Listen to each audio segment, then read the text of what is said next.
Hey everybody, it's Jason Blaha here, and today I want to chat with you guys a little bit about one of my favorite supplemental lifts, the closed grip bench press, and why it is excellent for both upper body hypertrophy as well as increasing your wider grip bench press.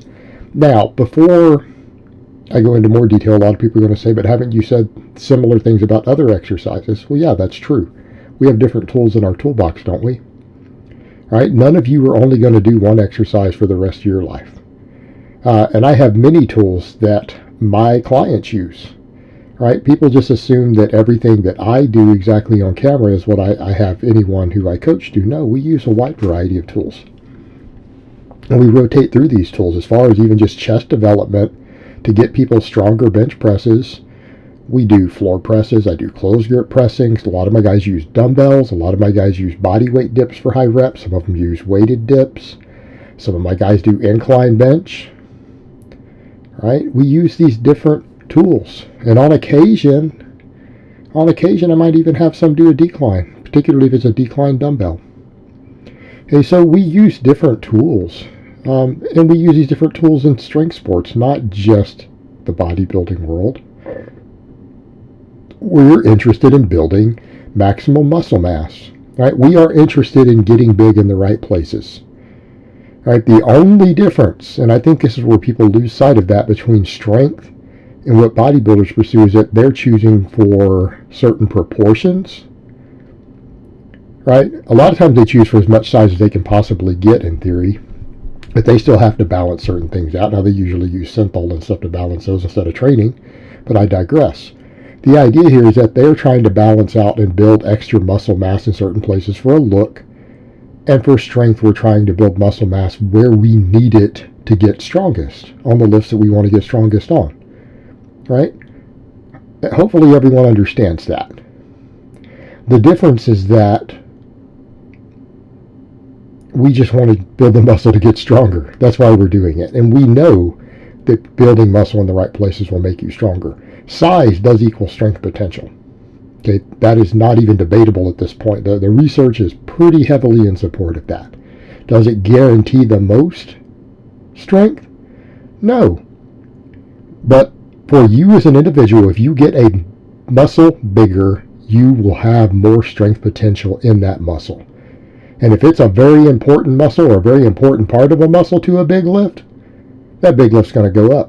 And if that's a weak link, if that is the weakest link in your big lift, what do you think happens? Well, that big lift's going to go up significantly. You just get thick in the right places. So what's going on with the closed grip bench press? It's got a good stimulus to fatigue ratio. A lot of the stuff you see bodybuilding and even bodybuilding experts talk about, stimulus to fatigue ratio. Dr. Mike talks about that a lot, who is himself a bodybuilder who happens to have a PhD in kinesiology. Stimulus to fatigue ratio. In other words, how much muscle stimulation can we get? How much growth, how much training response can we get out of a movement relative to the amount of fatigue that we have to recover from? Okay. And a lot of times when people will try to compare a single joint to a multi-joint movement, say, oh, well, you use less weight on that single joint, so therefore that must mean a better stimulus to fatigue. Well, no, not necessarily, because it doesn't mean it's giving more stimulus.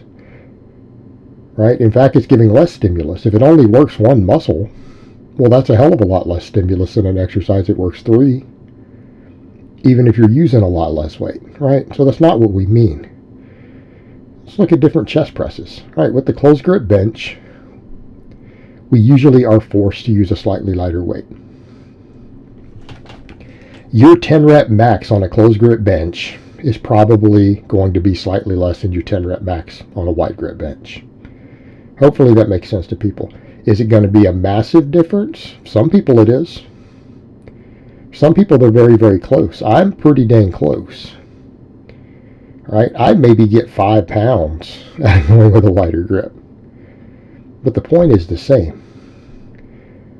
To get the same amount of training response, so let's talk about training fatigue. If you take a set to failure, 10 reps, and you fail on the 10th rep, that's going to give you a certain amount of training response in all the muscles involved. Right? Hopefully people get that. You hit some pretty significant upper threshold muscle fibers if you hit muscle failure. You're using slightly less weight on the closed grip to get the same reps. Okay, let's come over and let's talk about range of motion. I threw in some of my wider grip heavy benching in there for you guys to see for comparison. I've got to move the weight further on the closed grip. The closed grip bench press forces you to move the weight a further distance per rep. If we're chasing maximum hypertrophy, and I want this to be understood, when I say most of the time, I do mean most of the time. Okay. When we say the word most of the time, or the phrase most of the time, we do mean that there are exceptions. So you can't say Blaha said a longer range of motion always has more growth potential. Well, that's not actually technically true. The majority of the time it does. How's that? Most of the time it does. Sometimes it doesn't. Fair statement. All right, we're creating a longer range of motion for those same muscles. Therefore, we got to do more work. Okay, we have to do more work. We're doing more work with slightly less weight. Easier to recover from. Right? And that longer range of motion, in this case, gives us the potential for a little bit extra muscle growth. Well, isn't that what we're looking for? When we're trying to pick exercises for us to thicken up in the right spot so that we can get stronger the way that we need to, that's what we want. We want an exercise that gives us a lot of stimulation, but is still reasonably easy to recover from with significant amounts of work. That's what we want. I'm not saying there isn't points where we want to push our fatigue beyond that, and I'm not saying overtraining hasn't been overhyped. It has been. Overtraining is not as easy to achieve as people have been led to believe it is. I've overtrained, reached overtrained condition. You guys have seen me start to chronically overreach in my lifts degrade before.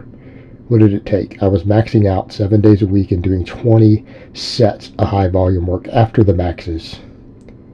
Every day, going sometimes 5 weeks at a time without a single day off.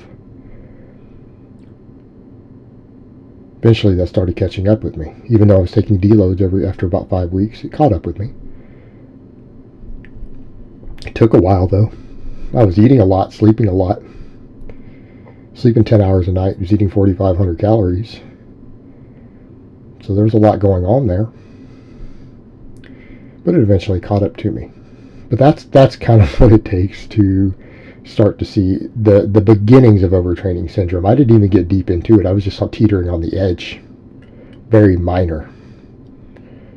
Not easy to do. But it doesn't mean that we don't pay attention to stimulus to fatigue, because not everyone has a perfect lifestyle. And if we do pay attention to stimulus to fatigue, we can do more total sets per week. We can do more work. Right? If we can do more work, make more gains. Also, a lot of people, not everyone, let's come back over. Let's use that word most of the time. That's a great way to get around being accused of being dogmatic, or the exception. Most of the time, and I want to state, I know exceptions to this rule personally. Right? I do know a couple of exceptions to this rule personally. But most of the time, it's easier on large shoulder joints to do a closer grip. So it's easier on the shoulder joints on top of it. Less chance of inflammation. It builds all the muscles of the bench press up. It's hard to do a lot of volume with a wide grip. If you're one of the people who are the majority who the wider grip benching is a little harder on your shoulders, they get inflamed really easy if you do a lot of it. Okay, so you have to be more sparing with it. But the closed grip benching, we can do more of it. It builds all the muscles of the bench press. And in fact, it's a relatively similar movement pattern. We even get movement pattern carryover. Okay. This makes it, from an inflammation, a joint health, and a stimulus to fatigue ratio, this makes it a phenomenal exercise for just thickening up your pecs and front delts Notice I didn't say triceps. It's an okay tricep exercise. I don't think it's anywhere near the best. There's a lot of smaller movements that are better tricep exercises. I'll admit that. But it's pretty damn good for pecs and anterior deltoids. Again, great stimulus to fatigue ratio, easy on the joints. We can recover from higher volumes of it. Therefore, it is a phenomenal exercise to build your pecs and front delts and to bring up your bench press.